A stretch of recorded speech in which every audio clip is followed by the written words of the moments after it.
There was a Generator Rex video game? You bet. Generator X is an awesome show that came from the collective known as Man of Action, the same people behind the Ben 10 series, and they really struck underrated gold with Generator X. I've gushed about it already a while back on my other channel, but today I wanted to take a look at the video game that was released in November of 2011, Generator X: Agent of Providence, a hack and slash beat 'em up style game that puts you in the role of Rex himself, getting to use his arsenal of biomechanical body transforming gadgets and weapons to take down all the enemies thrown your way. So let's take a look under the hood and dive back into the world of Generator X to see what this game was all about, how well it captures the feeling of the show, and if it's honestly worth your time to check out. It's hero time! Wait, sorry, that's the wrong show. Whatever, play my annoying double Fringe Miss intro already. Welcome back to the 25 Days of Fringe Miss, where there's going to be brand- Wait. Double Fringe Miss. Aw, you only thought you were gonna get 25 videos this year? Look at you. You look silly. But I'm here to fix that because I'm gonna give you not only 25 videos, but I'm giving you 50 videos. I have 2 channels. That's 2 Fringe Misses. Each day there'll be a brand new video on both channels for 25 days. I haven't slept in months. Enjoy the content. Or don't.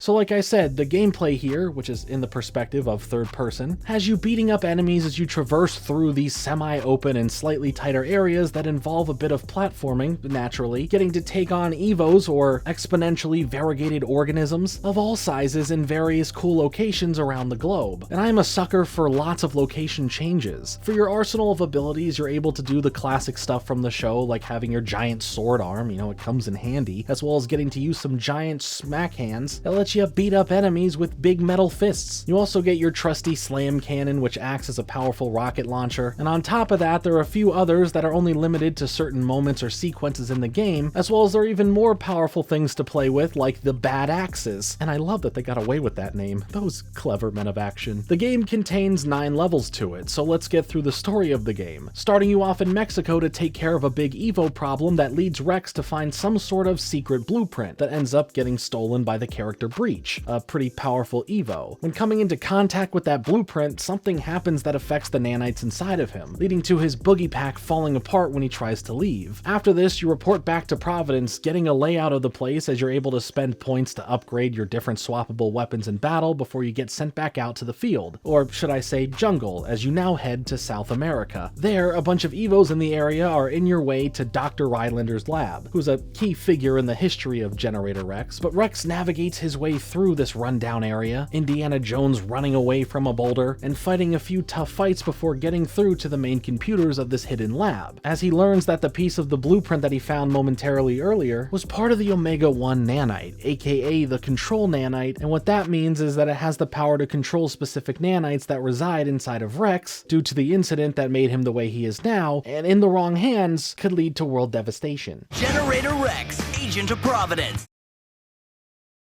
I'm quite the guy. The next piece of the blueprint is taken by Breach once again, this time to his knowledge, as Rex is worried that Van Cleist now has the blueprint since he's the overall big bad of the show and is allied with Breach. After returning to Providence, which kind of just serves as a hub right now for you to break in between your missions, you are then sent to Hong Kong with Bobo, an Evo that resembles a chimpanzee who has a close bond with Rex, as their partnership in the show is one of the best aspects of it. And most of the time, he really can't be bothered to do anything unless it involves shooting stuff. He likes doing that. You both get sent there to try and stop a bank robbery that Providence caught wind of. But before you deal with the whole bank situation, you get to ride your Rex ride. Yeah, disregard the name, it's your hover bike, as you end up getting bumped into by Cersei, Rex's complicated ex-evil love interest, causing you to be distracted and follow her, but in doing so, Breach shows up again, springing an attack of portal proportions that causes Rex and Bobo to become separated, landing Rex in the whole bank robbing plot anyway, where he needs to stop Corey, a big rock-bodied Evo, from getting another piece of the blueprint that was held inside of the vault. But things are a little too late for that, only for Rex to find Cersei handing off the blueprint to an Evo before you try and offer to help Cersei once more to leave this life of evil, to which she does this in response. I can help you.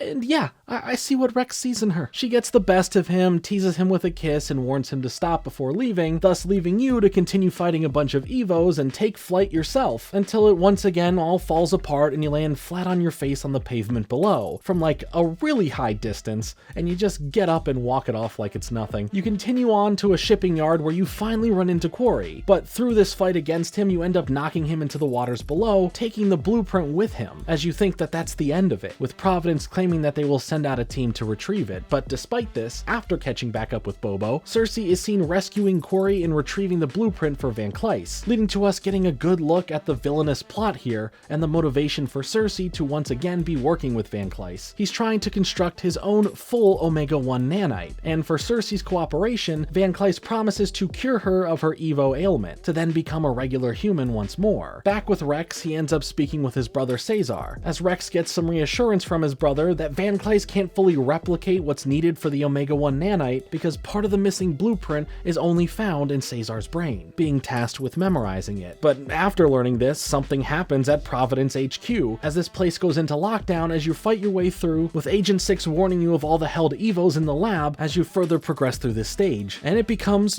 overwhelming. But eventually you run into Van Cleis himself, showing up to get Rex's brother, but spends a moment getting into a battle with Rex, of course. In the end, Breach opens up a portal for him to escape with Caesar as he tells Rex to save the world, and it's all way too dramatic. Rex wants to go save his brother, but all the others keep him focused to keep Van Cleis away from the other pieces of the blueprint rather than be distracted by his captured brother, which would leave the other pieces up for grabs. To go for the next piece, you get dropped off in Aquania, dealing with all of the creatures here being turned into Evo that of course want to kill him, and by him I mean you gotta run away from it. But a bit later you find the villain Beowulf, who is trying to find the blueprint here, holding the character Surge hostage. As you get into a battle here with him and move on from that to help cure the area, which is a part of Rex's ability in being able to cure some Evo, you get given the blueprint as a partial thank you and a partial just get out of here, humans have caused us enough trouble. But right after this, Breach kidnaps Rex, stealing the blueprint and leaving him in a pocket dimension for now that nearly ends up turning into Silent Hill for a bit, ending in a confrontation with her to get the blueprint back and escaping her dimension. Back at Providence now, a video message was sent to Rex with Van Cleis torturing his brother and offering him a choice to visit him to bring him that final piece of the blueprint for the safe return of his brother. The others try to explain that this is obviously a trap, but he doesn't listen,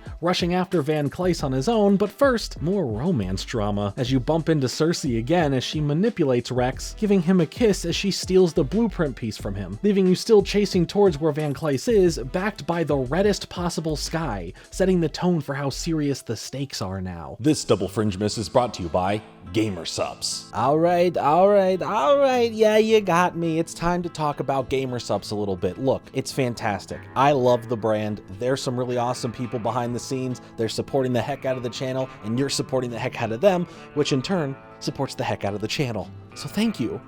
Really.